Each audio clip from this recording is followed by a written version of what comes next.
Hello friends, welcome back to a brand new episode. Today we are going to share 3 reasons why we should not repot adeniums during rainy season. The 3 reasons are lack of sunlight, high humidity and slow growth. दोस्तों ये वो समय होता है जब हमारे अडेनियम्स जो हैं इनको पूरी सनलाइट नहीं मिल पाती है, वातावरण में हाई ह्यूमिडिटी रहती है और प्लांट्स की जो ग्रोथ है वह स्लो होती है। तो ये 3 रीज़न ऐसे बनते हैं जिनको अगर हम अवॉइड करते हैं और हमारे अडेनियम्स को रिपोर्ट करते हैं तो अडेनियम्स के अंदर रूट रॉट का खतरा बहुत ज़्यादा बढ़ जाता है।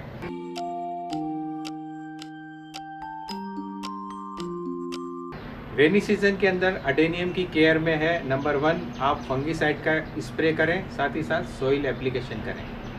मिट्टी सूखने पर ही आप अडेनियम्स को वाटर करें। ओवर वाटरिंग से बचने के लिए हमें वेल ड्रेन्ड सॉइल का यूज़ करना चाहिए। वेल ड्रेन्ड सॉइल के यूज़ करने से हमारी कई प्रॉब्लम्स अपने आप सॉल्व हो जाती है। अगर हम ज़्यादा वाटरिंग करते हैं तो वेल ड्रेन्ड सॉइल की वजह से रूट्स को नुकसान नहीं होता है।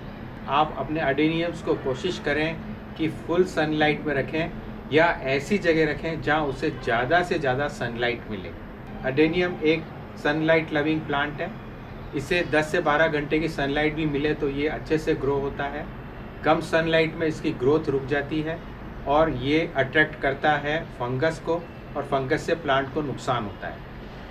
रेनी सीजन में हाई ह्यूमिडिटी होती है, हवा के अंदर भी मॉइस्चर होता है और अगर आपके प्लांट को पूरी तरीके से सनलाइट नहीं मिल रही है तो अगेन फंगस का अटैक होगा, रूट रॉट होगा और प्लांट मर जाएगा। जैसे ही समर मंथ्स ख़त्म होते हैं आपके अडेनियम्स की जो ग्रोथ है वो स्लो हो जाती है और बरसात के अंदर और भी स्लो हो जाती है।